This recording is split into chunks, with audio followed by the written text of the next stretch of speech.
আসসালামু আলাইকুম everyone, welcome to Mahira's mamma YouTube channel এবং ফেসবুক পেজ থেকে।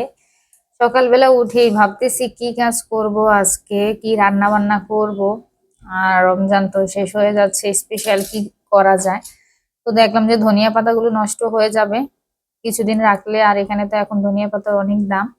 এই জন্য ধনিয়া পাতাগুলো সব ক্লিন করে নিচ্ছি। আসলে এটা আমি ডিপ করে রেখে দিব। আপনারা দেখেন যে প্রায় সময় আমি ডিপের মধ্যে, তো আমি ডিপের ধনিয়া পাতা ব্যবহার করি, আর এটা কিন্তু খুব সুন্দর থাকে। আর এখানে দেখতেই পাচ্ছেন মাংস ভিজিয়ে রেখেছি। আসলে আজকে কিছু তৈরি করব স্পেশাল, তো সেই জন্য আমি মাংসটাকে আগে ভিজিয়ে রেখেছিলাম। আর এখানে তো চামড়া সহ থাকে মাংসটা, আমি চামড়াটাকে তুলে ফেলে দিছি। আর এটা খাওয়া হয় না আসলে, এতটা ধৈর্য কুলায় না যে চামড়া নিয়ে এটাকে সেকে আবার রান্না করব। আসলে এর জন্য আমি ফেলে দিই। মাহিরা বাবা বলছে এটা ফেলে দিবে, এটা রাখার কোনো দরকারই নেই। তো এখানে এই যে আমি মাংসগুলোকে ছোট ছোট করে কেটে নিয়েছি। আপনারা চাইলে এটা বাসায় ট্রাই করতে পারেন। এই রেসিপিটা কিন্তু খেতে খুব বেশি ভালো হয়। আর এই রেসিপিটা হচ্ছে আমার খালামণির স্পেশাল রেসিপি। এটা আসলে আমার খালার থেকেই আমি শিখেছি। খালা প্রায় সময় আমাদের বাসায়, নানু বাসায় আসলেই পিৎজা, এই মানে মানে এই খাবারটা, তারপরে এছাড়া বিভিন্ন আইটেম তৈরি করে। খালা খুব ভালো কাজ পারে, এমনকি বেকিং এর কাজটাও খালার খুব সুন্দর হয়। তো আসলে আমার খালা যত গুণের কথা বলবো কম হয়ে যাবে, অনেক গুণ। তো এখানে আমি গুঁড়ো মশলা, মানে হচ্ছে যে গরম মশলাটাকে আমি গুঁড়ো করে রেখেছি আগে, কারণ এগুলো করতে তো সময় লাগে। তো এটাকে আমি 1 ঘন্টার মতো ম্যারিনেট করে নিয়েছি। তারপরে হচ্ছে আমি এবার সবজিগুলোকে কেটে নিব। তো সবজি আর চিকেন দেখে বুঝতে পেরেছেন যে আমি চিকেন রোল করব। আর আমি অবশ্যই শর্টস এবং ভিডিওতে আর রিলসে দিয়েছিলাম বানিয়ে।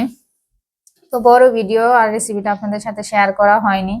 তো এখানে চুলার ভিতরে, মানে চুলা তো সবসময় পরিষ্কার পরিচ্ছন্ন রাখি, আর যেহেতু আমরা রাঁধুনি সবসময় রান্না করতে হয়, সেই জন্য চুলাটা থাকে।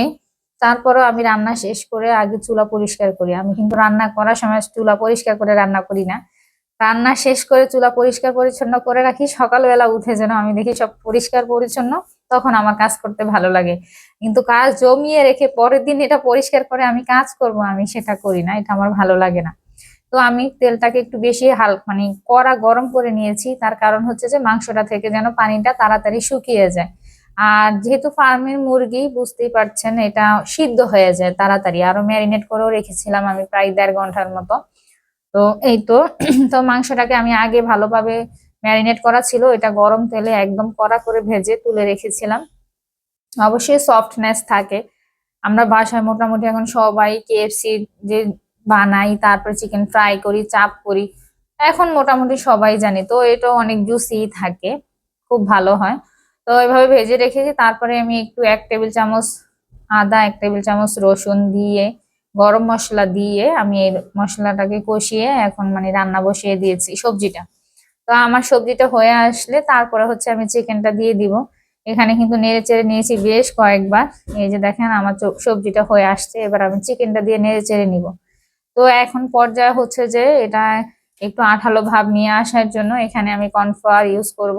কর্নফ্লাওয়ারটাকে আগে গুলিয়ে রেখেছি, তারপরে এই যে দেখেন কর্নফ্লাওয়ার দিয়ে নিয়েছি। এখন এটার মধ্যে একটা আঠালো ভাব আসবে, এটা খেতে বেশ ভালো লাগবে। এখন আমি কিন্তু এখানে 1 চা চামচের মতো চিনি ব্যবহার করেছি। অবশ্যই এখানে গোলমরিচ আছে, কাঁচামরিচ আছে, তারপর আমি চিনিটা ব্যবহার করেছি। এটার মধ্যে এই চিনিটা খেতে কিন্তু বেশ ভালো লাগে। এখন হচ্ছে আমি যে ডোটা মানে কাইটা করব যে আমার শীটের জন্য, তো সেটার জন্য আমি এখানে হচ্ছে যে আটা নিয়ে নিয়েছি। আটার সাথে 1 চা চামচ পরিমাণ চিনি, আর এখানে আমার প্রায় 1.5 কাপের মতো আটা নিয়েছি। এখানে একটা ডিম দিয়েছি। একটা 1.5 কাপের সাথে একটা ডিম দিলে বেশ ভালো হয়, কারণ তা না হলে একটা ডিম ডিম গন্ধ আসে। আমি একটু লেবুর রসও চিপটিয়ে কিন্তু দিয়েছিলাম, আর আমার ভিডিওতে আসেনি। এটা হলে কি ডিমের গন্ধটা চলে যাবে, আর বেশ ভালো হয় ইয়াটা। মানে সামান্য পরিমাণ, জাস্ট 1/2 চা চামচের মতো দিলে। তারপরে এই যে আমি চুলার কাছে চলে এসেছি শীটগুলো বানানোর জন্য। প্রথম শীটটা অবশ্যই ভালো হবে না, বুঝতেই পারছেন, অনেকদিন পরে করতেছি। তারপরে দেখেন এই যে শীটগুলো খুব সুন্দর হয়েছিল। তো এখানে সবগুলা শীট আমি আগে বানিয়ে নিয়েছি।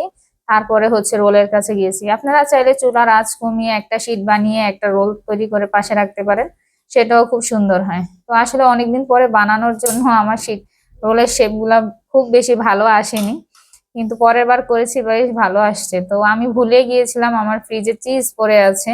তো এটা হচ্ছে রোলের মধ্যে যখন পুরটা দিবেন ওই পুরের সাথে এই চিজটা গ্রেট করে দিলে যখন এটা ভাজা হবে খাওয়া হবে তখন এই চিজটা একটা ফ্লেভার থাকবে, বাট এমনকি খেতেও খুব মজা হবে, খেতে ভালো লাগবে।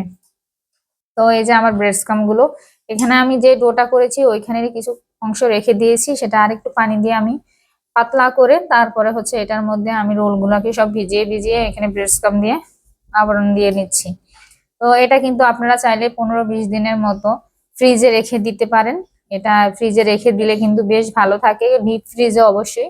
তারপরে ভাজার আধা ঘন্টা বা 1 ঘন্টা আগে নামিয়ে রাখলে তারপর এটা ভেজে নিলে একদম পারফেক্টলি হয়ে যাবে, আর খেতেও ভালো। এভাবে আমি আমাদের আজকের পরিমাণ অনুসারে আমরা ভেজে নিব। আমি কয়েক পিস 6-7 পিস ভেজে নিব, আর বাকিটা আমি হচ্ছে ফ্রিজে রেখে দিব।